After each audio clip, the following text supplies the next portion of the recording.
You're live. Hey, everybody, and welcome to the 56th week of the Free Assange Vigil. My name is Andrew Smith, and I'm joined with my co hosts, Misty and Steve. Before we get into our special guest tonight, it is day 3,521 since the illegal and arbitrary detention of Julian Assange. It is day 474 since the WikiLeaks publisher was trafficked out of the Ecuadorian embassy following a $4.2 billion IMF loan to the nation of Ecuador. It's 47 days until the second round of Julian's show trial and rendition hearing. We have 152 days of incarceration for Reality Winner, and we have 137 days of freedom for Chelsea Manning. So I want to give her a special thank you, and I'm going to put the link to her Twitch account in the chat because she is streaming about 4 days a week now. So for anyone who's interested, hop over there and say hello to her. How are you today, Steve? I'm tired, man. I'm tired. My day began with me holding a jackhammer, and about almost 5 literal tons of busted concrete later, here I am. I'm spent, homie. Sounds like an amazing day, dude. Woohoo! No, so like my hands are still shaking. I don't have the palsies. I don't. If it looks like it tonight, let me apologize in advance. I can still hear it in my. So and if I do this like a few times, my ears are ringing. They are. So for everybody out there who isn't aware, we do have a GoFundMe up right now because we are fundraising for the DC protests starting September 7th in Washington, DC. So I'm going to put that link up in chat for everyone if you could help us circulate it. We are going to be starting to release our actual schedule here in the next week or so with the actual planned dates and times and locations for everything. So I really look forward to working with the group to finalize that and put all that out there. So I'm dropping that link in chat for everybody now. Thank you very much for helping us get to DC. We really appreciate everyone that's contributed so far and everyone that helps us circulate the link to keep getting the word out there. Do we have a call to action for the week, Andrew? We do. This week's call to action, it's pretty simple. It's inspired by what happened in Melbourne in the beginning of July, where tons of city councils in Australia, starting with Melbourne, actually spoke up in favor of Julian Assange. So I put a little draft template letter that everyone can send out to their local city councils, as well as a PDF download link to the motion that the city of Melbourne put forward, as well as the news article that outlines the different cities throughout Australia that have now come forward and supported Julian. So the hope is to get local government officials involved simply because it will raise awareness if a motion is put forward, regardless if it's accepted or not by the council. Simply getting it on the docket and having it be something they have to discuss is a really powerful thing to be able to do.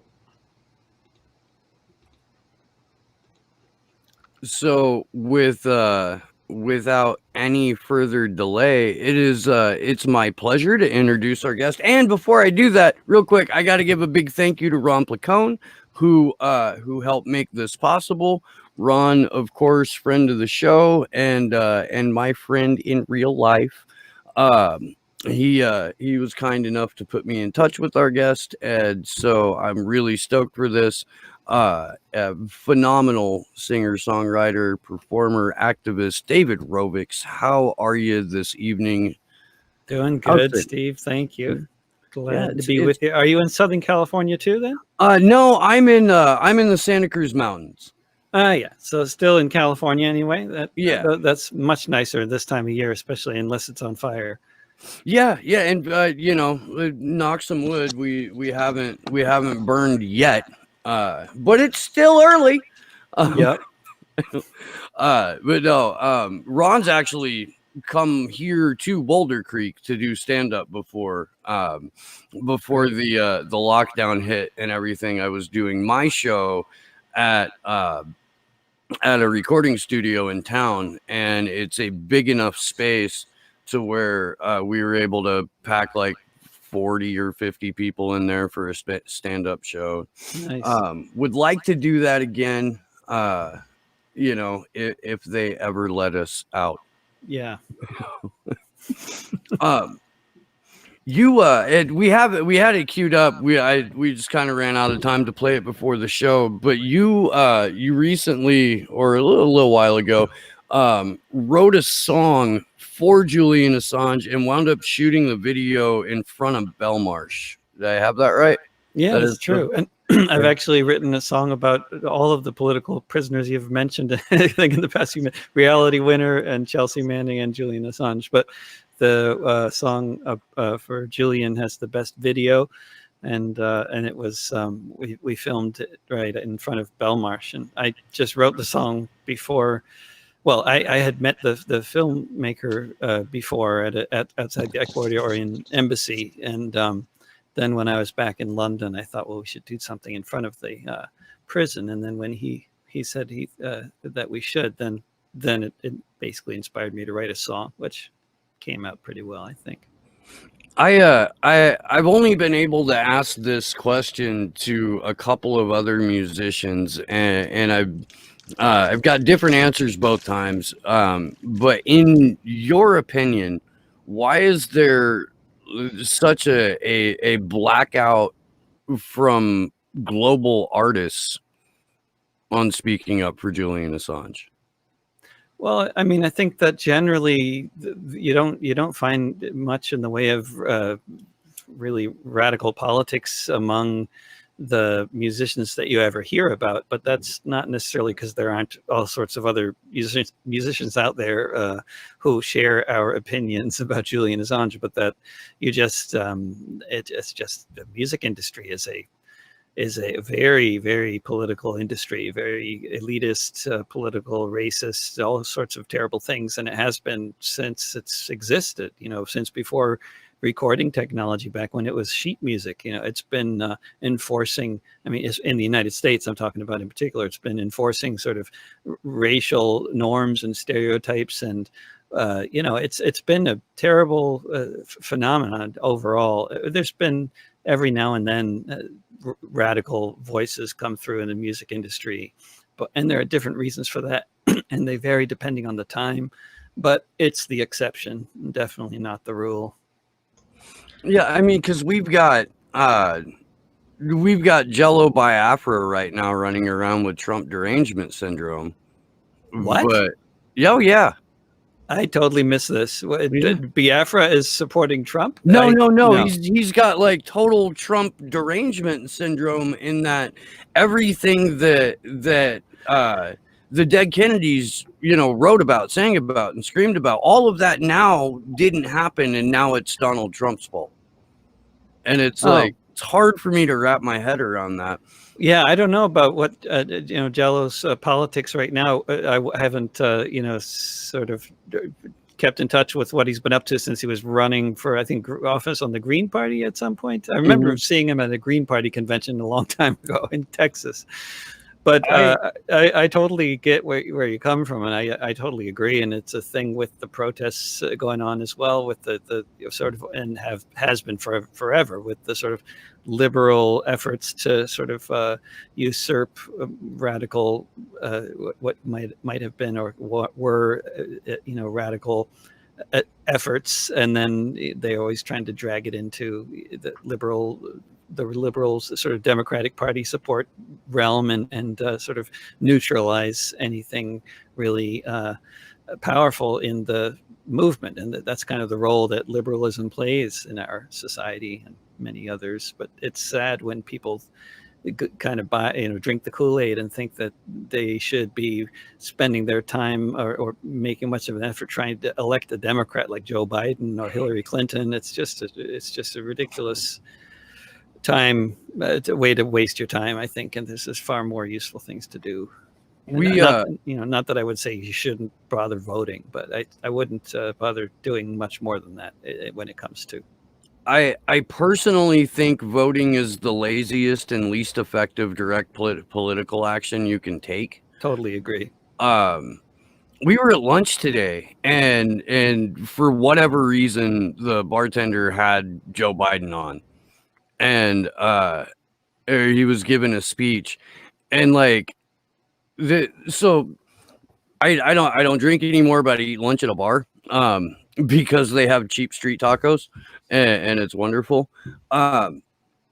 And like the entire lunch crowd is, people who just you couldn't get more blue collar or no collar, and Joe Biden isn't winning over anyone at Henfling's famous Roadhouse and Hell's Angels stopover. Um, but they were like, does this guy know where he is? Is anybody voting for this? Does anybody know anybody that's voting for this guy? Right. It just seems like he's on another planet. Absolutely. Like, if I had instant grits in my head where my brains used to be, my family would put me away. They would make sure that I got the help that I needed, and then they would go and live their lives. But here we've got not one but two presidential candidates who are operating in much thinner oxygen than we are. Absolutely. And they're barely mentioning it in the at least in like NPR and that kind of CNN. They're just barely mentioning his obvious senility. But he's been doing a lot more scripted stuff lately. I think he's really avoided the unscripted situations too. He had to go off cuff during this like press conference or whatever it was today, and one person from the media asked him a question, and he almost flubbed that one. Wow. Yeah. And it's like, you've been shot full of the best Alzheimer's drugs money can buy. You're probably on adrenochrome and cocaine and a bunch of other things too. And you still can't manage. Right. And straight. still can't. They're like pitching him. They're not even pitching him softballs. They're walking the tee out. They're putting the ball on the tee. And they're holding the bat with him, and he's still missing. Like it is absolutely mind-boggling. Trump real quick actually just started running YouTube videos that are literally just fail clips of Joe Biden, and then the end just says Trump 2020. Like they started coming up all across like YouTube. Yeah. Wow. Because that market's so cheap now, because everyone's been so demonetized that throwing $1 million into the alternative media space on YouTube gets you absolutely everywhere, to the point that you're seeing Trump run videos. It's literally a 5-second video of someone breaking into an old lady's house, and she calls the police, and it's like, oh, you've reached the voicemail of the police. Unfortunately, we've been defunded. Please leave a message. And it just says Trump 2020. Like, it's the craziest thing that they're like ad campaigning. Good time for an ad. Sorry. Can we just forget the whole grits for brains aspect and acknowledge the fact that the Democratic Party just shot down every popular policy position imaginable? Like, they're not even going to give us lip service and include it in the platform. So I mean, forget the fact that Joe Biden has mush for brains. They're running to the right of Donald Trump on a lot of issues. It's insane. It's insane. We have no. And you still see today, I was still seeing progressives on Twitter talking about how we just need to get more progressives elected, and it's ridiculous. We're so screwed. We really are. We really are, you guys. And the platform was terrible before, the one that was passed. And then they did. I mean, they had a good platform at some point. After it was in 2016, but then they didn't follow it. I mean, you can have a platform, but then you don't follow through with anything. And I don't know. It's I guess even when they had a super majority in both houses, I mean, what they do? They passed a Republican health care plan and bombed 5 brand new countries. Exactly. I keep on trying to tell my friends who are progressives, and they're getting fewer and fewer by the day because I keep talking. But if you've got a machine, and the machine has a design flaw in it, and that design flaw will kill you, your solution to fixing this machine shouldn't be, let's slap a couple of shiny new parts on it every 2 to 4 years. It should be a fundamental redesign of the machine. Well, they just passed a new military budget, right? And it was, what was it? All but 100 members of the Congress voted for it. And my friend Ben Mansky is active with the Green Party. He said, yeah, that's basically, it's saying that there's only 100 members of the Congress who are not part of the war party. Yeah. Yeah. And I think over half of those align more with like the Libertarian Party than they do the Democratic Party. They just don't. Yes, they don't see the point in spending money on overseas adventurism when we've got people to exploit here at home. Right, the Rand Pauls of the party. Yes.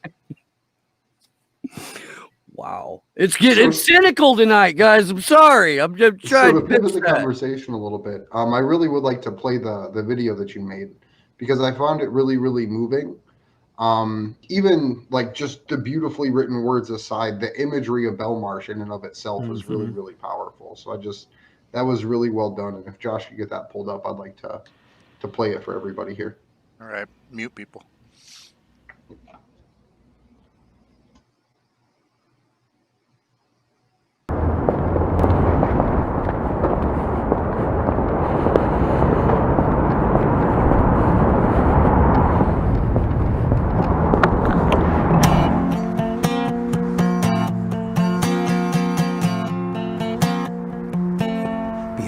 Prison walls,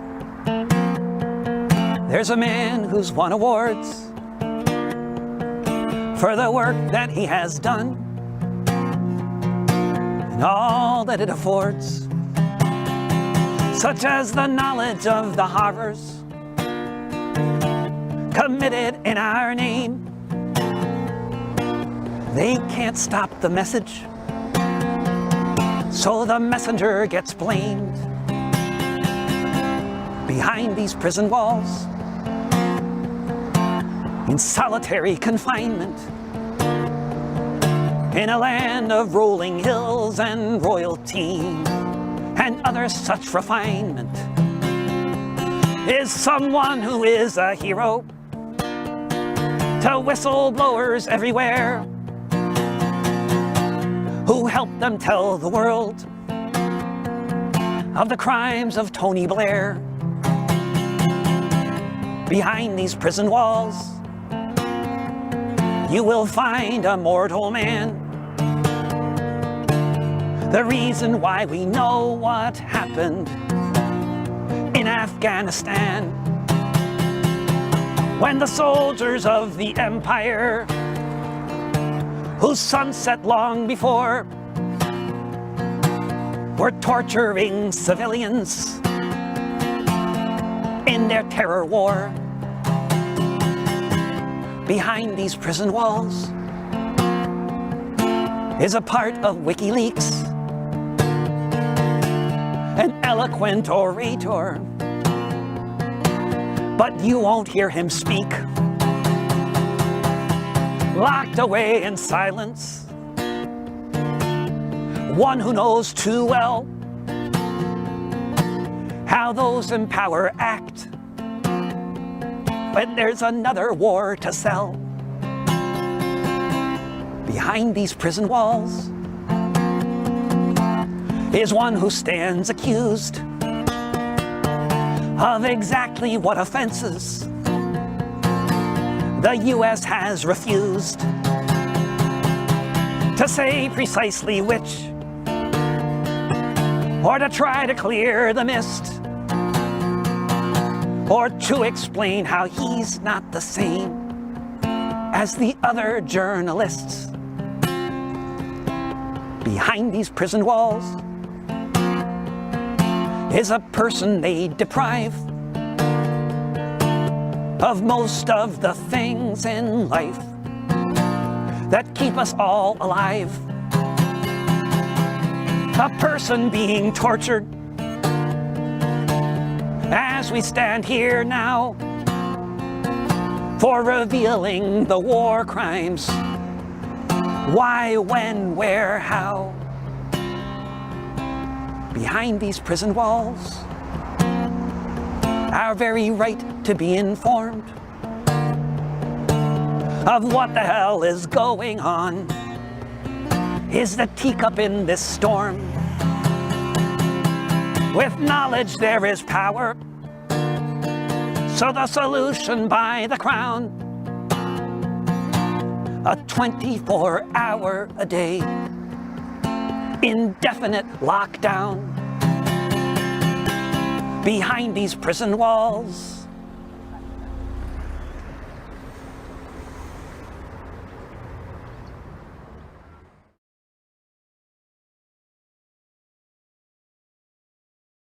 tag yet incredibly handsome group of activists.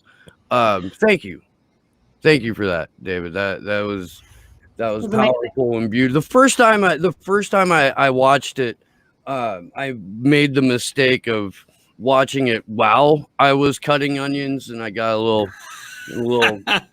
teary-eyed there. That was really well done. It's whoever shot that footage is incredibly talented. Yeah, they did an amazing job. They're great. I mean, it changes the whole experience when you got the song that's video with a video like that. So, yeah. So David, for the viewers who may not be familiar with you, can you kind of give like a little bit of your like backstory, how you got into sort of using your art for activism, and how you kind of came to the cause of Julian Assange? I mean, I guess it's hard to say what the backstory, because I just kind of grew up around activism. In retrospect, I never would have said that when I was younger, but looking back at my childhood, my mother was a very political type, and I was exposed to the anti-nuclear movement was the sort of beginning of it for me when I was 12, and soon after the 3 Mile Island meltdown in Pennsylvania, and then it just kind of expanded from there. But in terms, I mean, I've been a fan of what WikiLeaks has been doing since I ever heard of WikiLeaks. The war crimes that were exposed. I mean, it's so important to expose war crimes, because if they're not exposed, then the war criminals are not going to admit to them, and a lot of the people in the world won't believe they really happened. And I mean, it's not that U.S. imperialism stops when the war crimes are exposed, unfortunately, but it does have an important impact historically to expose war crimes. And that's what WikiLeaks, one of the main things they've been doing forever. And that's why Assange is so unpopular among the elite in the United States, among other things, of course, other exposures that made the elite unhappy. But yeah, it's so I guess being part of the anti-war movement in some capacity, it was natural to be immediately very fond of everything that Julian Assange and WikiLeaks has been doing. Hey, Josh hates dead air, and we get yelled at for it if we. That wasn't that bad. That wasn't that bad. You don't get penalized unless it's like at least 5 seconds or something, right? Yeah. He'll drive down from Stockton, and he's got a horse whip, and it hurts. So try to avoid. Still, he'll be able to get both of you when he moves to Ohio. I'll be good. That's true. Well, yeah. I'm actually going to be a little closer than Andrew, so. Beware of the Josh. I love you, Sleepy. Don't hit me. Please be kind. So you had talked a little bit earlier about the other songs that you had written for Chelsea Manning and Reality Winner. So if you could you talk a little bit about your thoughts on their situation and kind of the struggles that they've gone through, and how that's helped empower the music that you've made? Well, it's just horrendous what they've gone through. I mean, they should both be receiving all sorts of awards, not only in the U.S. but in many other countries. But they would be if they weren't in prison, or in whatever the situation, however you characterize Chelsea's situation, in and out of prison, constantly persecuted by the state. It's just, but it's also been true for so many other whistleblowers, particularly under Bush and Obama and now Trump, really jailing whistleblowers for exposing crimes and for bringing information to the public that is absolutely desperately needs to be brought to the public. Edward Snowden is another example. And these luckily he managed to escape and isn't in prison, and that's good for him.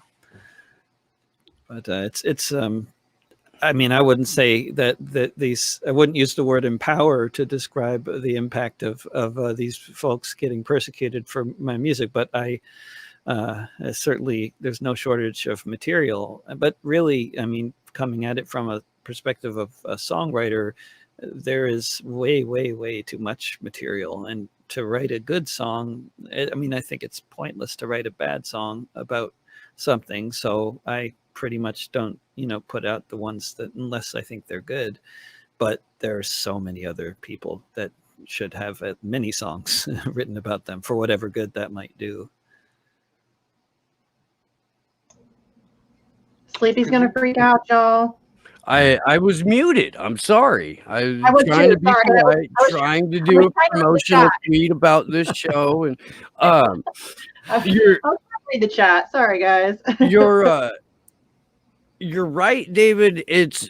But I as you'd mentioned earlier, with the music industry being incredibly corporate, being incredibly racist, being incredibly elitist, bad music makes its way into the ears of the public way more often than good music, even with the internet, even with the ability for people to build their music catalog without ever having to step foot into a commercial record store. Not that record stores exist anymore, but I'm in my 40s, so that's what I call them. You can fuck off. Like I had an underground hip hop legend, R.A. the Rugged Man, on my show, and I asked him. I was like, why don't we see more, protest music? Why don't we see more activism? Especially in hip hop. And he told me, social media determines whether or not you're a success. And social media pays attention to what is trending. So if you are not constantly putting out bullshit tracks about what was trending on Twitter or what people are arguing about on Instagram, you don't get to build your following. And considered himself incredibly fortunate that he had started his career in the late 80s, and this was all pre social media bubble, pre algorithmic censorship, pre social media is very little more than a news aggregator and sort of channeler of groupthink. Is that something that you feel too, or is that an accurate statement for like across genres? Well, yeah, it is. Everything you just said applies to all genres, I think. But basically, I would say that it really that there's we need to differentiate between what kinds of bad we're talking about when we're talking about bad music, because there's the kind of bad music that's just like the kind of bad music I was talking about is just like a badly written song. But the kind of bad music that gets circulated by the music industry is very well polished, and those videos you're talking about, whether it's hip hop or pop or whatever kind of popular genre, country, whatever, those videos you're talking about are like 3-5 camera shoots with that are recorded in a studio and then over done over to make it look like it was live and all this, and they got people flying around in helicopters. I mean, it's a big operation. And it's pretty obviously a big operation when you watch the videos and when you listen to the songs that are popular on the radio. You can hear, if you've done much recording, you can hear that there were producers, engineers, and musicians agonizing over every half second of that. Not one note went by, not one note came out of that synthesizer that was not agonized over by a producer. And who knows how much time went into it. I mean, I feel for them, because I mean, they are producing technically amazing stuff, and they're doing amazing work in Los Angeles and Nashville and New York, making all these videos and all this music. But the content, unfortunately, is rarely anything. Rarely speaks to the current moment historically, or to politics, or to social movements. It rarely does, and that's intentional. That's the way the industry wants it. That's how it's run, and that's what so many of these artists, when we're talking about so many genres, they're not recording their own music, and which is nothing wrong with that, but they're being pitched, that there's being told what to sing by record labels who give them the material that they're doing, and they're not going to be letting in some kind of political material unless it's like a moment like this. Like, I'm sure there's going to be a little bit of stuff around Black Lives Matter that will has already made its way into the pop charts. They'll let that kind of stuff in now and then. Like in the 60s, they let Bob Dylan become, I mean, it happens, but sometimes it happens just like as a complete accident, like the way Rage Against the Machine got famous. I mean, that was an ingenious little bunch of maneuvers on their part, and then the record industry goes with it, or other artists that start out not being quite so radical, and then they kind of drift uncomfortably to the left, and the record industry sticks with them, like Springsteen. But you can see, like, did they promote Ghost of Tom Joad? No. I mean, that was one of his probably best, that hit probably his best album, I'd say, ever, in terms and of, one of Rage Against the Machine's best covers. Oh, absolutely. Tom Morello does that brilliant. When I was in high school, my senior year, I was in the theater department, and I was Tom Joad in The Grapes of Wrath. And so every single night we did that show, my theater teacher, a guy named Ron Clark, who he's not with us anymore, but I still have love for that guy. But every single, the intro and the outro and the intermission was Ghost of Tom Joad. And so when Rage came out with that cover album and I heard their version of it, I was like, oh, thank God, it's out of my head now. Yeah, finally, another version, definitely. You needed that. Yes. I've been in a lot of bands, and some of them were even fairly well rehearsed, but I can't imagine agonizing over nanoseconds of a composition, especially if you're putting it all together electronically. Like, that's just so far out of my milieu. I'm a freaking banjo picker, man, like mandolin player. This is just not the world that I live in. Yeah, but if you work with certain producers, they're going to force you to, learn how to deal with a click track and try to put you into all kinds of boxes. And, of course, if you're a good, obedient musician, you do what you're told, and maybe they'll make something out of you, or maybe they'll just kill whatever it is you were trying to do, but it's, if you've done a recording project with a producer like that, then you at least, you can appreciate the attention to detail that goes into these projects. And if you've had the pleasure of doing a project that involves so much time and working with all these different musicians, generally you're totally sick of every song by the end of it. You just don't want to hear it, and you don't want to sing it, and you don't want to, but the songs really well. I think the like, call it hyper manufactured state of the music industry is kind of just a parallel for what we as a society are living through at large, which is essentially that the idea of collective lying, where like everyone listens to that and they think that person did so good making and then editing and then releasing all their own music, when that's not the case. And everyone knows that there's this multi-billion-dollar operation designed to capture your attention. And our politics works the exact same way, where you have people that are built up as these idols, and you're saying, oh, look at what that one person did and accomplish. Like, let's follow them and see what happens here. And then 6 months later, you realize, oh, this is just another hyper manufactured facade designed to just extract money from people. Absolutely. I mean, you realize with politics and with Hollywood And with the music industry, if you look into it, not only like it's so much of it is hereditary. I mean, these are people whose parents were pop stars, literally, or whose parents were Hollywood directors. Like, I mean, I don't know, what was a sort of story about somebody. I mean, and they're very talented oftentimes. It's not to say they're not, but like there was some story about some kid who was like 13 years old recording in her brother's bedroom, and of course, who knows what kind of mansion they were living in, what kind of bedroom her brother had. A recording studio in your bedroom, that's not unusual, but they make it sound like they always make it sound like a rags to riches story. It's like what they're always trying to sell, whether it's politicians or musicians.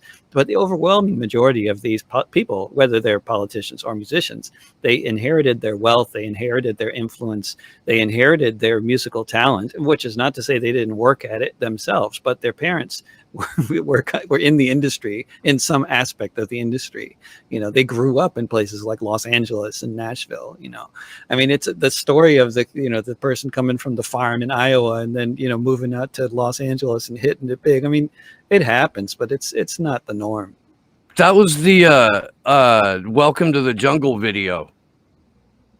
Oh, welcome from the 80s? Yeah, that was the Welcome to the Jungle video. Axl steps off of a bus in downtown LA. He's still got a piece of freaking hay in his mouth.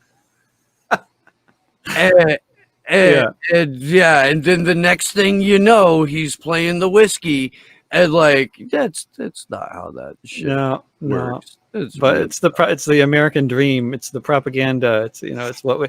But I mean, you say people, know it's a multi-billion-dollar industry, and yeah, people do. But it's also like there's this kind of like you suspend your disbelief, and you just hear this lovely story that they've cooked up for you, and you hear this person who sounds very authentic and believable, and then you're like, oh, okay, well maybe it's true in this case. But of course, most of the fans are teenagers, and they don't really know. Actually, that it's a I don't know if you're talking about Katy Perry or Barack Obama right now. I don't think it matters, actually. Yeah. It's the same thing, really.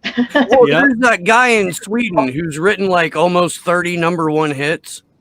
Sweden is the #1 per capita, is the #1 hit producing country in the world. Which is, I did not know that. Yeah, so weird. But they make so many of the hits here in the U.S. Yeah, That's crazy. They grow up with the music. They all get music instruction from a very early age. And so you get that many people who are exposed to things like reading and writing, music and recording and, stuff like that. And I guess it just, they produce them. Wow. Who would have guessed it? As somebody who loves music, though, I'm kind of curious, like who are your biggest musical influences? Like, who would you say influenced like you as an artist the most? I definitely, there's a bunch of them, but like and one of them is Jim Page from Seattle, who I first was exposed to when I was around 19 or so, and not Jimmy Page, but Jim Page, and he's not a well-known musician compared to many of the I mean he was never a star or anything, but he's just a fantastic songwriter that very few people have heard of. So I can mention a few other folks like that are pretty obscure, but of the sort of somewhat less obscure ones, Phil Oakes and Utah Phillips were big influences, and then just also just listening to a lot of different music that I think, to me, it's really obviously part of the way I play, but it's not necessarily like, I don't know if people hear my music and say, oh, you spent many years listening to nothing but bluegrass, but I did. And I don't know if that comes through necessarily, but it's definitely a huge influence, along with Irish traditional music and African music and just all sorts of stuff that I get exposed to by accident. I mean, a lot of those things I got exposed to on purpose, and Nueva Canción from Latin America. I listened to a lot of that. And I guess I get exposed to different kinds of music for different kinds of, particular reasons that I happen to be in. And then you get exposed to it enough and it kind of comes to life and becomes really real. Like Yeah, even if it's something that sounded really strange at first. Like, there's so many styles of music that just, depending on what kind of music you grew up with, just sound completely alien until you listen to it enough, preferably with somebody who speaks the language and understands it, and then it just suddenly it really is real and meaningful, and you hear what is being communicated. And if you guys are for everyone watching right now, I want to go and recommend one of David's songs. It's called "I'm a Better Anarchist Than You." I think it's one of the first songs of yours that I heard that I was like, God, it's been close to 15 years now. It must be. I think I think 2008 maybe. I think was when I first wrote it. But it's I about fell off my fucking chair laughing. Good. It's because it speaks to because everybody knows somebody like that. So it's I was afraid I was going to alienate all of my friends, but it turned out most of them had a sense of humor. Right? You thought you were going to get kicked out of Portland? Yeah. I wasn't even. Maybe I was living in Portland by then, but I don't. I remember all I remember is I wrote it while I was driving down the highway in Maine. But yeah. I'm sorry, I'm trying to keep up with the chat here. There was a specific question for you a little bit up thread. What actions are they taking, if any, in Portland for Julian, and will they be accepting Seattleites? What actions are they taking, and will they be accepting Seattleites? Yeah. I wonder what that means, though. Exactly. I think that means is Portland will Portland let people from Seattle in right now?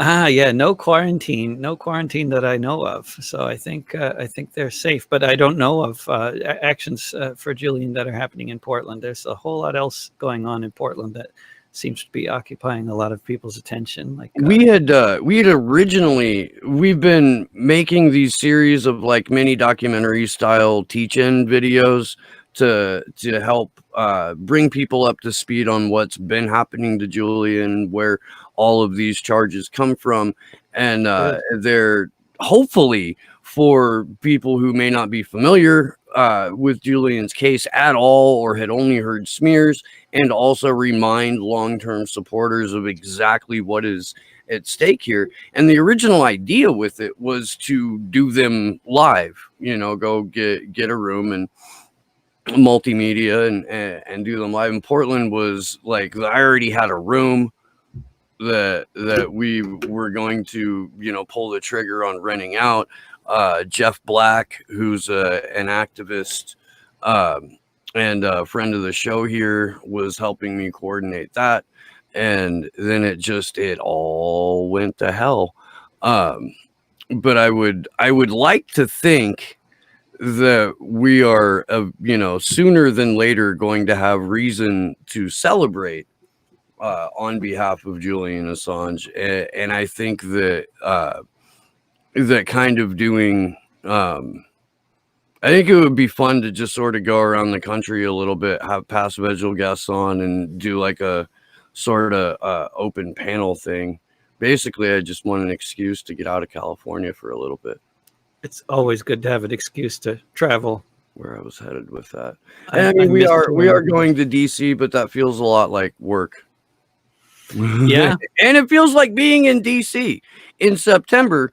I was just talking to a friend there, and I guess with heat index, it's been hovering between 100 and 110 for the last few, consecutive weeks. It's a terrible swamp. Yeah. It's got to like saturate the brain.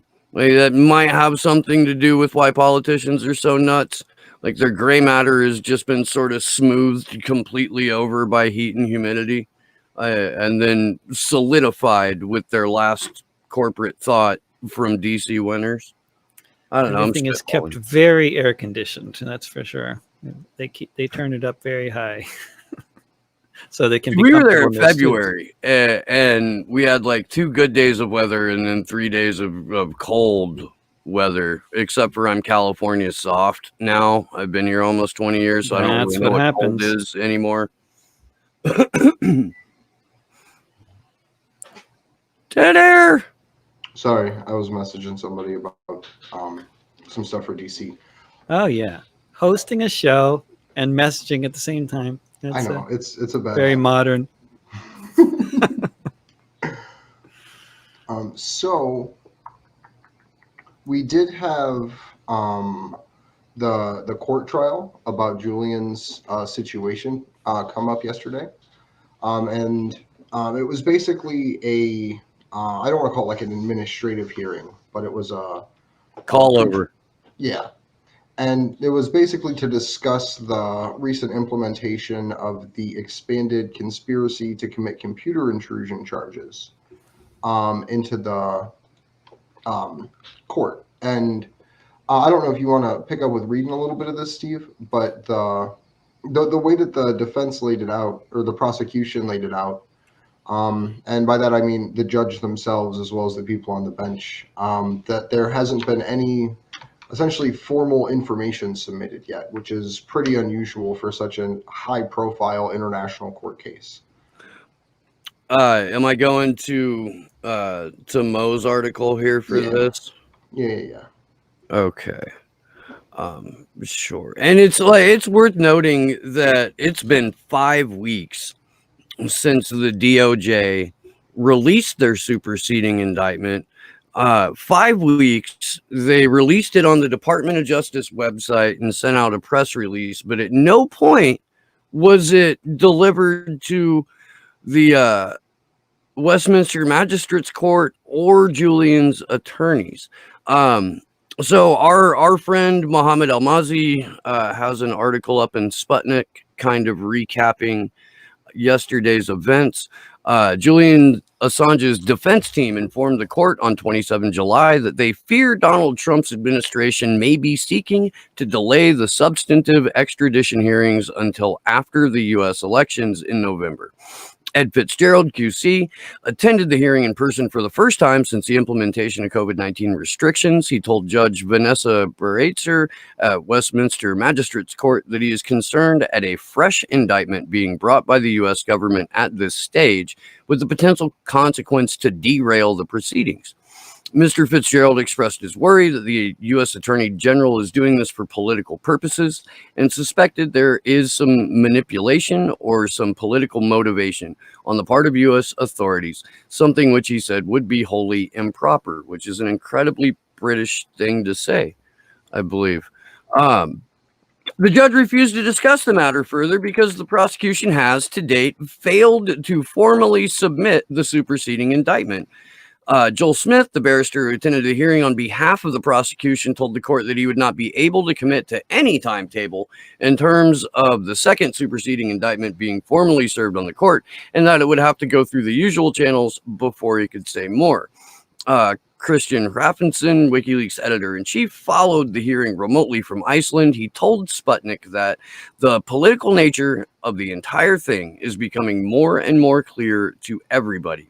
He described as absolutely unacceptable the fact that the U.S. administration has failed to serve the second superseding indictment to the court. We were at least expecting this to be served today, and the fact that the judge has only heard of it through email exchange from the defense is, of course, outrageous. I'm gonna pause there for a second so we can kind of talk this through. And anyone can chime in if they have anything to say about this particular, I don't know, high-speed shit show. Yeah.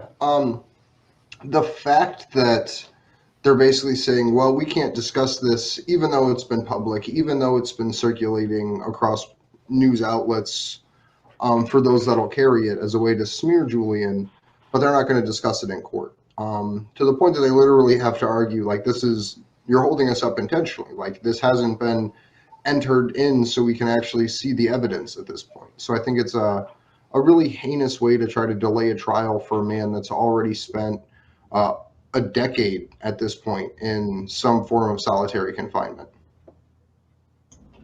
I just don't know how much more obvious they can make it that this is a complete shit show. Like, it's a joke. I mean, it's so ridiculous. Like, just on the face of it, it's amazing to me that anybody is like just cool with this. I mean, they spied on him in the embassy. They keep messing with his court dates. They keep it's so bizarre to me that this is a thing that we still have to talk about, and that more people aren't, completely freaked out by this. It's insane. And I think Christian really nails it when he goes into to talk about it in that interview that he did. And if anything, he's a little bit too cordial about the entire situation because we know that it's a political case. And it's ridiculous that literally when the Queen of England was asked, she says, "Oh, I don't weigh in political matters," but somehow when it reaches the courtroom, it's not a political situation anymore. So it's just overall it's not shocking that it's happening, but I guess the fact that they're brazen enough to just do something like this is really telling about the amount of power that they feel like they have. It's really depressing that this is all happening in England, and the degree to which the anti-Assange, anti-WikiLeaks propagandists have succeeded in really creating an atmosphere among, I'd say, most people in England that Assange is just not somebody they need to be concerned about, no matter what's happening to him. I mean, he's been so widely discredited in the minds of so many people at least in the general public that I run into. I mean, of course, aside from the ones who think he's as important a person doing as important work as we all do. But there's just he was a more romanticized figure for years, actually, and that they've succeeded in eliminating any of that from the general mindset. And when I was singing that song on the last tour I did, when it was around England, singing that song after I wrote it, there was a lot of positive response, but a lot of negative as well from people in the audience, just shouting obscenities in folk clubs. So the thing that drives me the craziest is 10 years ago, this wouldn't have been possible. 4 years ago, prosecuting Julian in this way wouldn't have been possible. It's just been after this last round of hardcore propaganda pushes, hardcore divide and conquers, and then the internet censorship that locks people into corners so they don't even really get exposed to this information. Because algorithms. Honestly, yeah, it's crazy because most people who are supportive of Julian don't even really know what's going on with his situation or with his trial. That's and it's right. Because those people in some way understand that the entire political narrative is just bullshit and have completely tuned it out to the point that when they hear, hey, Julian Assange is being prosecuted, it just falls to the wayside like it's just some out of place political ad like everything else that they hear relative to their life. So the thing that I'm really hoping is that people start to realize that this isn't something that's some far-fetched idea. And I think it's really music like yours that showcase that really well. I think people the important thing about telling a story and writing a song about somebody is that you are humanizing them, and it's and doing it in a way that people can relate, and whether they want to or not, because it's been actually proven by scientists studying the effect of songs on the brain that when you sing words, it goes right to the emotional centers of the brain. And so it's I think a really important way to try to break through some of the programming and the misinformation that people get. I agree 100% with that. I have there's such good art that surrounds WikiLeaks in general. And that it's, not just digital images or drawings, painting, music. Like it's such a kind of it's like it's a lighthouse that just attracts people with an incredibly beautiful vision, and that's been almost removed entirely from the public's consciousness over the last 4 years. And it's all because Mother didn't win the election she was supposed to win. And it never ceases to amaze me the number of people that are willing to side with both Hillary Clinton and Donald Trump at the same time, because both of those individuals are on record calling for the assassination of Julian Assange extrajudicially well before the DNC leaks ever took place. Like, it's one thing, and it's frustrating in and of itself, but it's one thing to be a partisan just for the sake of being a partisan. But when you are intentionally, willingly supporting the persecution and torture of Julian Assange and the potential death of investigative journalism going forward, like, and you think you're a Democrat, you couldn't be doing Donald Trump's work for him more if he paid you. And we know historically he doesn't pay people that do work for him. So it's, you're quite literally carrying the water of a man that you purport to detest all day, every day. And it works the exact same way for the Trump people who believe that Hillary Clinton is, a satanic lizard person. Which I haven't seen proof that she's not, but they're carrying her water. She was the one who wondered out loud in a room full of people who laughed. Can't we just drone strike the guy? Yeah, I mean, he's been terribly vilified by both parties, and both parties are just, largely the same, different sides of the same coin. Maybe Trump is going to have a launch a fascist takeover, and then we can really distinguish him from other, his various predecessors. But if it weren't Trump, it would be another Republican or another Democrat that would be going after Assange and Snowden and Reality Winner and Chelsea Manning and a whole lot of others, folks. In that superseding indictment, one of the things that hardly ever gets covered because so much attention was paid to Anonymous and LulzSec and the more salacious details of it. But in that superseding indictment, they try to go after Sarah Harrison, and they try to include WikiLeaks and Julian Assange's role in protecting and getting Ed Snowden to safety. Like, that's something that could be explored in this superseding indictment and lead to more charges or lead to eventual charges down the road. How many more? I mean, he was already looking at 175 years in prison, right? Under the charges that I heard about months ago. Now they're adding more and more all the time. Well, this doesn't add any new charges because they missed their date, but his partner, Stella Morris, mother of his children, has a thread up on Twitter right now, which we have in the show doc and we can pull up, but it lays out a pretty, I don't know, like, frightening fucking scenario, to not mince words. She says, I spoke to Julian today. At any moment, we expect that the U.S. will drop its existing extradition request and then re-arrest him on the very same charges under a different extradition request.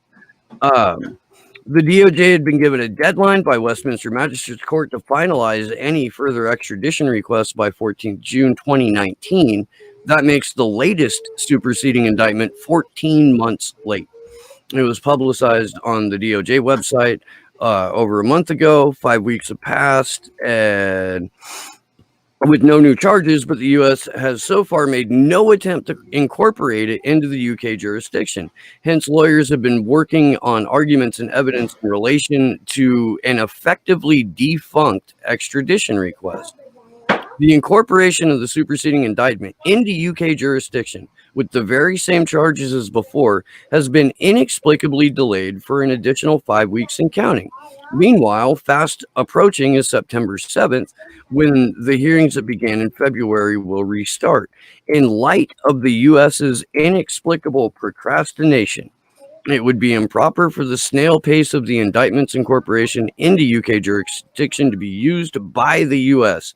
to seek to delay the hearing until after the November election. Do any of you see a scenario that bears this kind of supposition out?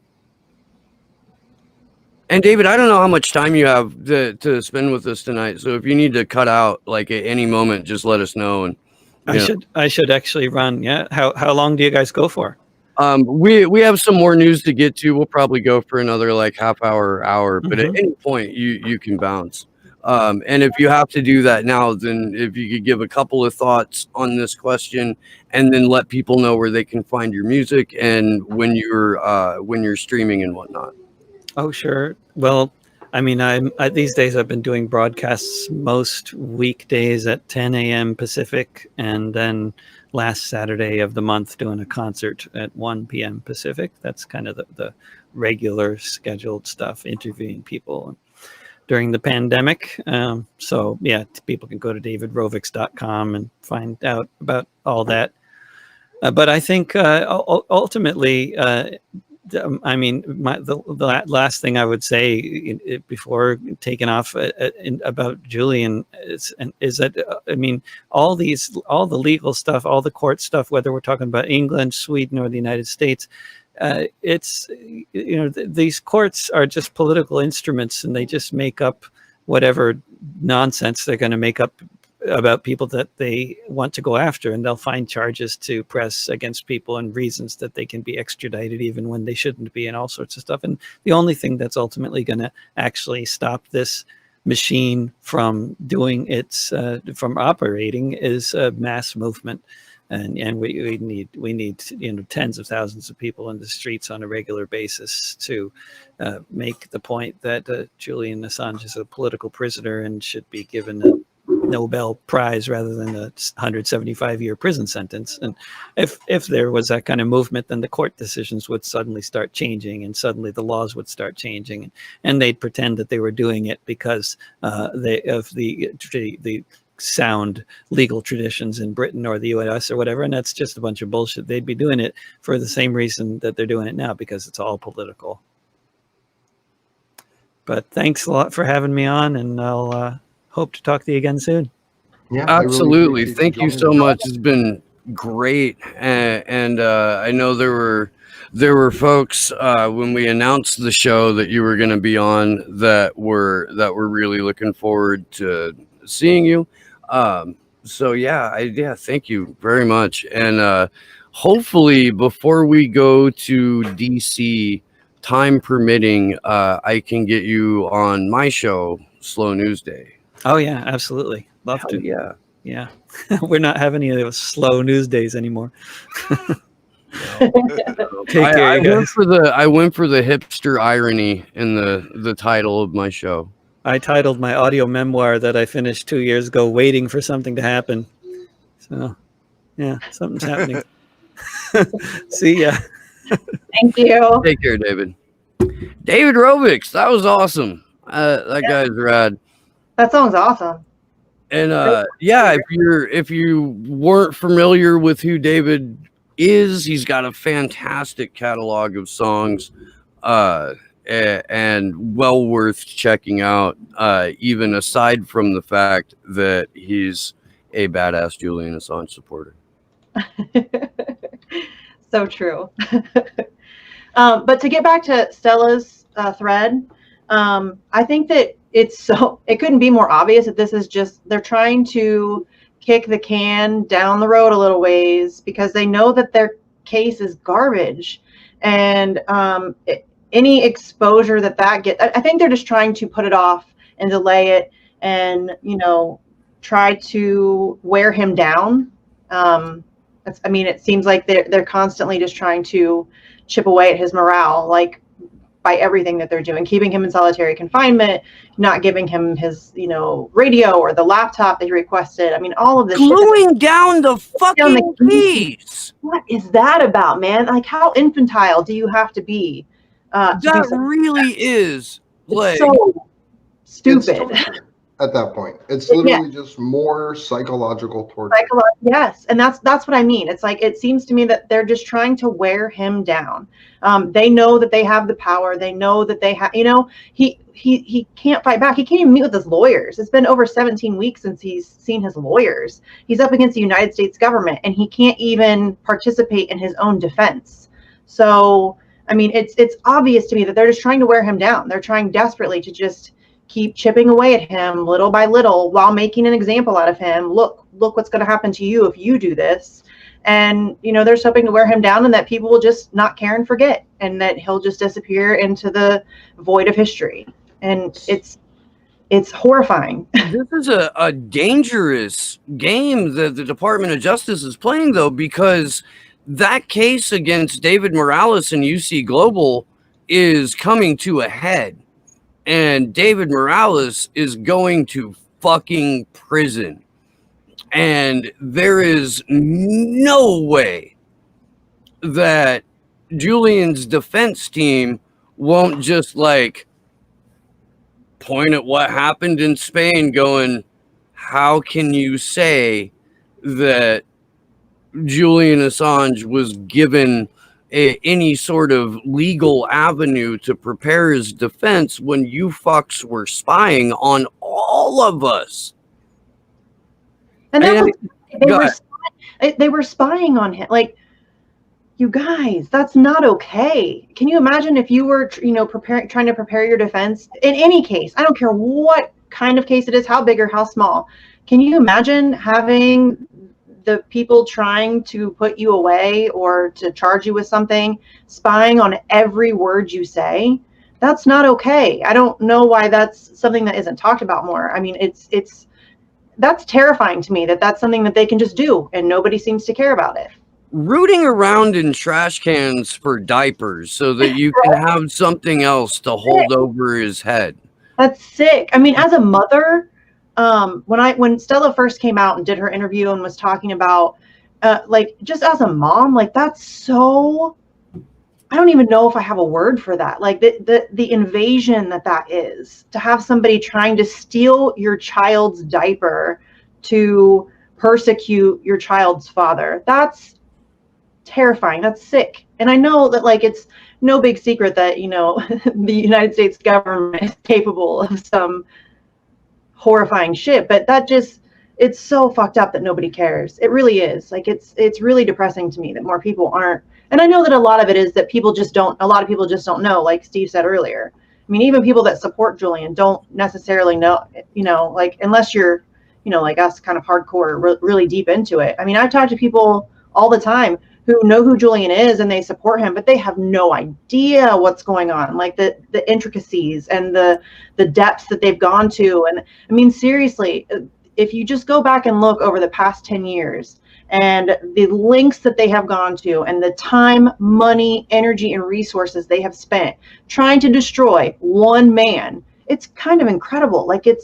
It's really something that I don't know how to get people to recognize how vast it is. You could end homelessness and send everyone in the U.S. to college for 10 years on what they've spent on trying to bring down Julian Assange for publishing.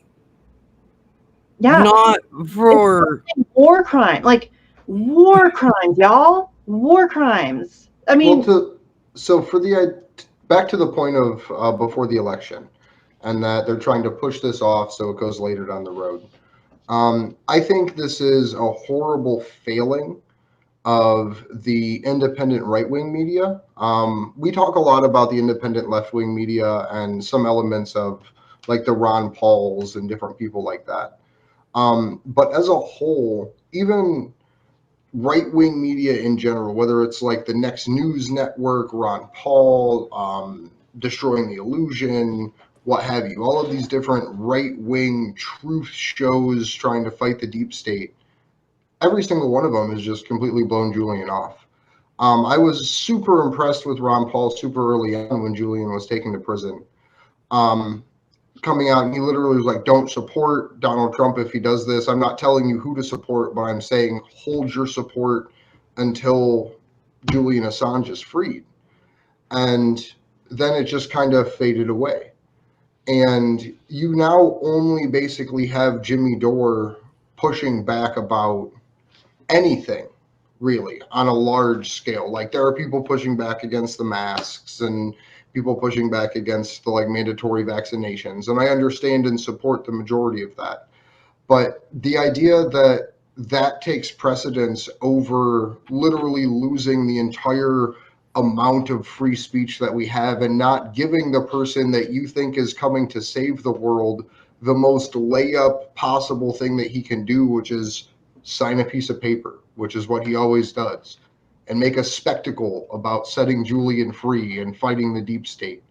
And I think the only way to do that is to have the right-wing media pressure their Trump supporting audiences into demanding Julian be free, because there are still Trump rallies going on. You go on his website and you can see all of these places from around the country that every single day there's at least 20 or 30 events in support of Donald Trump. So I think it's a huge failing that the right-wing organizers and platforms aren't demanding on a regular basis that people go to Trump events and to their Trump supporting friends and say, hey, let's make Donald do this for us. Yeah, I mean, that's fair. I do. I don't expect anything out of the Trump administration, but if someone could be bullied by their base, it might be that guy. He's got a thin enough skin and a big enough concern with his legacy that I can at least see like equivocating statements being made that any competent press would hold him to account for. And that Alex Jones cast of characters in that sphere, I'm even more disappointed in people like that for not taking a stand for Julian. Because they'll say fluffy words to small groups of people while not streaming on their own channels. But none of them will never go out of the way to have an uncomfortable conversation about what Donald Trump and his administration and everyone's best trusted friend Bill Barr is doing to Julian. It may have been Sessions that started and initiated the process, but it was Rick Grinnell, an appointee of Donald Trump, that facilitated it. It was the former CEO of Pepsi that's sitting at the head of the International Monetary Fund that approved the loans to Ecuador. It was UK and Boris Johnson's police troops that stormed the nation of Ecuador and pulled people out of it. It was Sheldon Adelson, Trump's largest funder, that was using UC Global to directly feed information to the CIA about what Julian was saying and doing inside of the embassy. So to anyone out there who thinks that Donald Trump is some I love the WikiLeaks, let's save the world kind of character, like, make him be that. Because you're not going to believe me if I say Donald Trump's not here to save your life. But I feel like if you, as not you, but as the people that support Trump in the way of believing that he is a hero, force him, put yourself in a position to make him have to do that, to prove that he is that person. Because we're at this point in the game that, like, it's over unless something dramatically changes and people dramatically realize that this case is the end of the Fourth Amendment, it's the end of the First Amendment, and it's the end of any type of due process of law. Because if it can happen this publicly and this openly to Julian, they can drag any of us and throw us under special administrative measures because we disclose information to the public. I think a big problem that we're going to face is that, you're absolutely right. That's what needs to happen. But so many and it's not just Trump supporters, but supporters who, kind of, I don't know, the whole cult of personality type of thing with any politician, rather than trying to hold them to account, they make excuses, they make justifications. So I think that's probably one of the biggest issues we face is getting those people who have kind of latched onto a personality to stop making excuses and recognize that, these people are not going to do what you want them to do unless you force them to do it. that's just, I mean, what is it? Power concedes nothing without a demand. That's how it's always been. And I think that too many people are willing to, just excuse and brush off the things that their, favorite politician does. And that's, I mean, it's such a pervasive issue. I don't know. And I don't know how to deal with I don't know how to deal with it. I'm not smart enough to have an answer for that.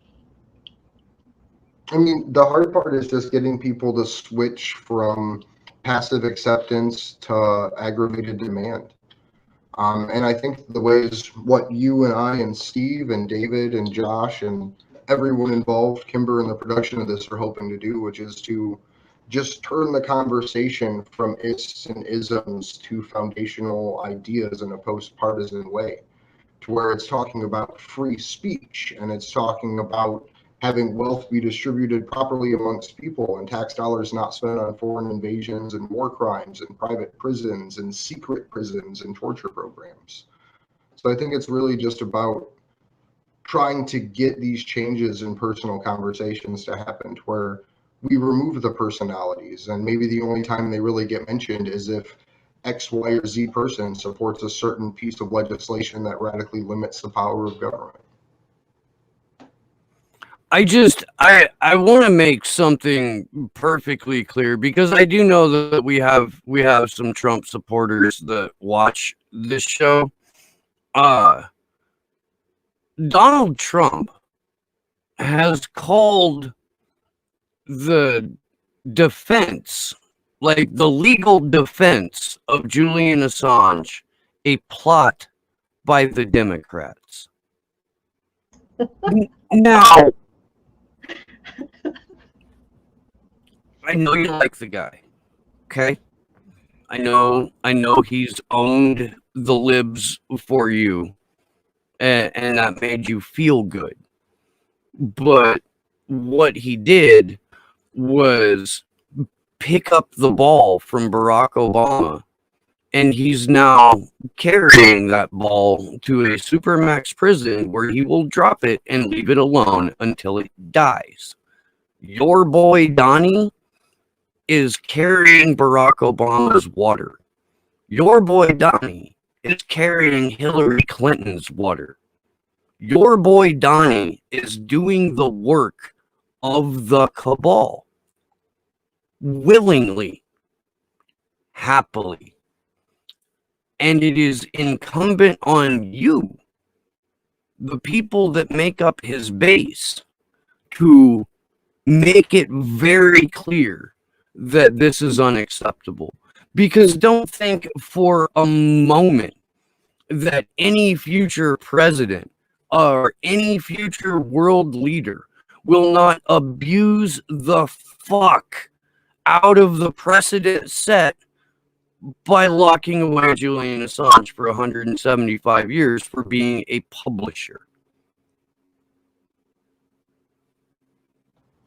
Amen. Yeah, and that's actually sorry, I was muted. That's actually a really good point that I also don't think it's brought up enough, is that this isn't even about, I mean, it is about Julian. It's his life is absolutely worth fighting for. It's absolutely worth, just going to war for, but it's so much bigger than that. It's I know we talk about it all the time. It's free speech, it's free press, and it's a turning point in humanity's history. We're going to go one of two ways, and it's not a game. Like this is literally about your right to hold powerful people accountable. And if we don't get this right, it's going to be really bad. It's going to be really, really bad for everyone. And I'm just really frustrated. Sorry, guys. I'm just really frustrated. Well, the thing that people don't realize is no one in positions of political power within any country, within the U.S. specifically, is actually out to help anyone. In the U.S., they're literally just out to be the person in control of the space weapons and the cyber arsenal that allows you to see, hear, and detect anything happening across the internet spectrum. And I feel like that's a really hard thing for people to wrap their head around, that these people that they love and believe in, that they think are coming to save them, are literally just trying to sell themselves long enough to grab a hold of the space missiles, so that way they can become the new Caesar or Alexander the Great. You gotta have your space force, because how else are you gonna build your space wall to keep the space Mexicans out? Well, how else can you stage a false flag with aliens if you don't have a public space force? Project Bluebeam 2020. Yep, that's literally. So the funniest part, not to derail this too far, for the longest time, I don't know if it's still this way or not, but if you go on Wikipedia and search conspiracy theories, they list a shitload of conspiracy theories, with the exception of like Project Bluebeam and shit like that. So I just think that's a funny aside with Project Bluebeam. It's so deep that Wikipedia won't even tell you. That's hilarious. Sleepy Josh says the internet's being a little fucky and we should wrap it up soon. Before we do that, we've got some thank yous and some shout outs that we need to deliver. And let me start by thanking the Action for Assange social media team, Daniel and Beth and Mean Panda and Liz Muller, Drufus. I'm forgetting people too, and there's only like 6 of us. But yeah, you guys have really been kicking ass. In particular, Daniel and Beth, and it was Daniel who got everybody onto the Hootsuite and made it fairly easy for some cohesion cross platforms. So you guys, you're kicking ass. Thank you very much. I actually want to take a minute before we wrap up here just to give a special shout out again to all the people that have donated to the GoFundMe. We've had since last week quite a bit of people actually step up to help contribute. So I just want to read off a couple names, and I want to try not to butcher them. We have Natalie Riviera Scott, who's one of our wonderful organizer friends down in Mexico. We have Michelle Jenkins. We have Rob Rubin. We have Rob Juno, who we truly appreciate. This literally wouldn't be possible without his help. We have Misty, of course. We have Edward West, Sarah Wagner, Kathy Lloyd, Catherine Turrell, Somerset Bean threw in. And then we have a special $666 from the Slow News Day audience's Super Chats. So I want to give a special thank you to them for getting that money contributed over as well. And again, just a big thank you to everyone who's helping us circulate this link and helping us make it happen. We're about $1,000 away now from having housing secured for those whole 3-week period of time during the DC protests. And then everything beyond that's going to additional advertising for the actual event, whether it's billboard trucks, whether it's props for the protest, whether it's helping get other creators there to contribute with us. So I just really look forward to everything that we can get together. And I really thank everybody for chipping in and helping out with this. Yeah, and huge thanks to the Slow News Day audience. You guys, like I try to say it fairly often because you have no idea how fucking much I appreciate you. But I really do have just the best chat crew on the interwebs and the best just overall caliber and quality of people. I've been able to email back and forth with a lot of you, and we've actually met a handful of you. If you find yourself in Santa Cruz, California, fucking hit me up, dude. We'll burn one. Go fucking make fun of tourists, even though if you come visit me, you would be a tourist. So we can make fun of you together.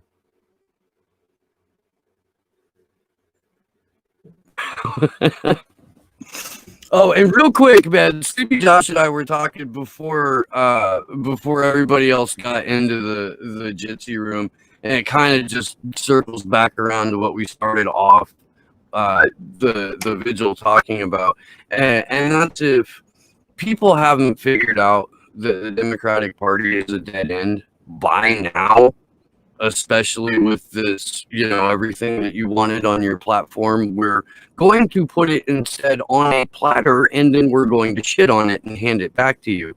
Like, if that hasn't, the committees, Steve. if that hasn't warded you off. Oh my God, you guys, seriously, here's what's going to happen. I'm going to eventually freak the fuck out, and I'm going to go off because I know that, like, I say a lot of shit on Twitter, but there's a lot that I hold back.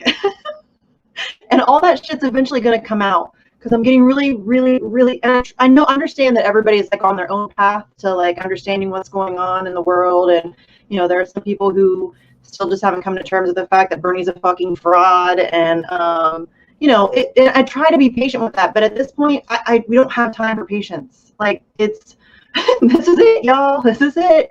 Like, we either get our shit together or it's going to get really bad for everybody. And so, yeah, I'm going to lose my mind. I really am. I'm going to lose my mind. Yo, I feel you though, dude, because as wild as I will get on Twitter, there's so much I don't say. Like, okay, your little like drafts thing. It's filled with shit that like I've started to tweet out and been like, oh, stop it, Misty. Don't hit send. Like it's filled with just my rants. And at some point that shit's gonna bubble out and it's gonna come out and I'm gonna alienate like all the people. I mean, you're not wrong though. That's the problem. Is that you are spot on, and that makes people uncomfortable because it makes them have to address the literal world they built around themselves. And yeah, but I feel bad. Like part of me feels bad because I used to.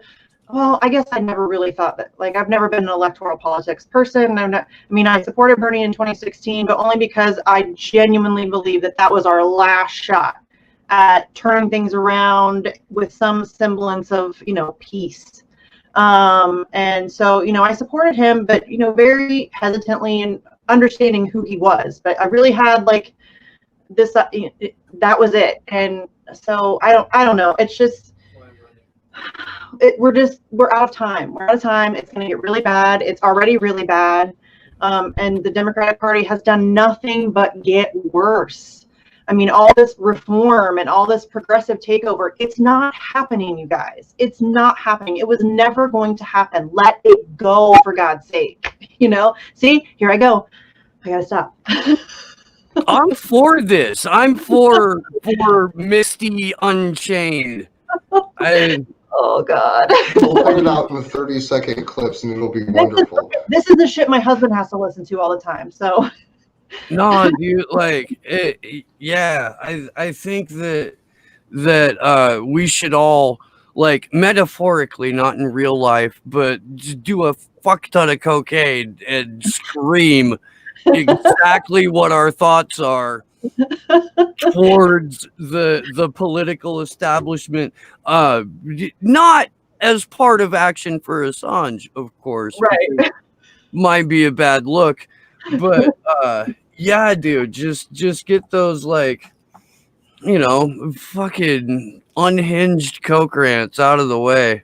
Oh, I don't even need cocaine, dude. Just get me going, and I'll. Right, like, yeah, no, neither do I. It's a fucking. Seriously, I get like super worked up, and I can't. Like, I just start. My poor husband, you guys. Somebody needs to buy him some beer. Somebody send some money. He needs it.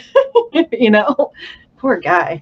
Last week, did we get a chance before we close up here? Because I want to make sure we get a chance to mention this. The citations against the Free Assange protesters over in the UK. I don't think we did mention it. Are you? I don't think we did either. So I just want to make sure that we can bring that up in passing. I'll drop the link into the group chat here. But yeah, just in case anyone's not aware, what day was this? July 3rd, on Julian's birthday. People had begun receiving letters in the mail, essentially for civil infractions for protesting in support of Julian Assange. It's really interesting, the timing of when people started receiving these. I'm sending that link to you now, Steve. So hopefully you or Josh could screen share it. It's over in Element. But yeah, I just wanted to make sure that this gets mentioned as well, because it was something we meant to bring up last week. You have until, if you were one of the people that received one of these citations, you have until July 31st to join as part of the group action that Melbourne for WikiLeaks is sponsoring. Because I believe John Shipton actually got cited for going out in support of his son. Do we have that up? No. Okay, but either way, I'll put that link in chat just for people to see and circulate, and just kind of just to show other people what's going on in the state of what's happening over in the UK as far as protest goes. And just real quick, the Australian Federal Police have recommended charges against Dan Oakes, the Australian Broadcasting Company journalist, and that is directly related to the information that our friend David McBride provided, exposing war crimes committed by the Australian military and rampant fraud and rampant abuse. And yeah, I mean, it's possible that Australia would be charging a journalist for doing their job if, one of their own citizens wasn't being slowly tortured to death in the Guantanamo Bay of the United Kingdom. But it's open season on journalists and has been just unabated since April 11th of last year, when the for $4.2 billion, a human being was sold so that a legal precedent could be set that any journalist or publisher anywhere in the world can be prosecuted for printing information that embarrasses a government. Raw. So I would like to thank everybody for joining us this week. My name is Andrew Smith. You can find me on Twitter at Andrew Zigmund, Zigmund. You can find us on Twitter at action_4 Assange. Goddamn jazz hands. I love it. action_4assange.com. We'll be posting probably by the end of this week, at least the draft copy of what our events are going to look like in DC. So we really look forward to working with everyone internally for that and getting that out to you as soon as we can. So again, thank you everybody for joining us, and we will see you next Saturday. This Saturday with Stefania Maruzzi. Oh, I'm excited for that, you guys. I love her. She's amazing. What a badass. Oh. Anyway, I'm Misty. You can find me on Twitter at Sarcasm Stardust. I also just started a show with my friend Jesse Zerwell. It's called Facts on the Ground. If you guys want to check that out and subscribe, that would be great. But yeah, thanks to David for being our guest tonight. He was awesome. I love musicians. I love music. So it's always fun to get to talk to somebody about their art. Thank you guys for having me on. And to the people in the chat and the people that support all of us and Assange and everything that we're trying to do. You guys are amazing. I know Steve already said that, I've been kind of, creeping in the chats and stuff, before I started, co-hosting, but you guys really are like the coolest people.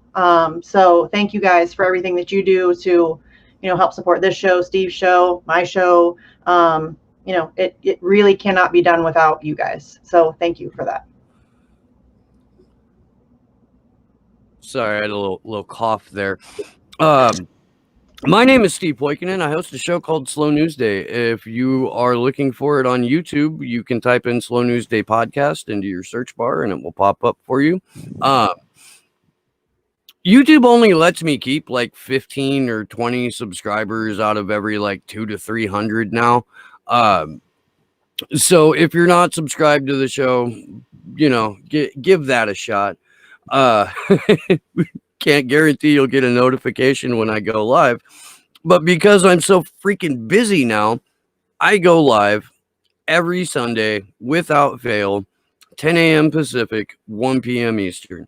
In fact, Misty was my guest, and Jesse were my guests last Sunday, and it was a delightful conversation. So if you haven't watched that, you should. I am also on the Rockfin and D Live, and I had, let's see. I'll be on Fortress on a Hill next week, so look for that. Danny Shorson's excellent podcast. Thank you guys so much for being a part of all of this with us. We really do. We love the hell out of you. And thank you to Misty and Andrew and Sleepy Josh on them ones and twos and Mean Panda. And yeah, again, big shout out to the Action for Assange social media team. You guys are rocking, and keep that up. We need it. We need to get increasingly more intense over the next 5 weeks. So yeah. Get out, contact us. If you can't be at a major city during these 3 weeks, go ahead and try and do some banner drops, whatever, in your own town, depending on the legality and or your morality. And yeah, we will see you on Saturday. Good luck to us all.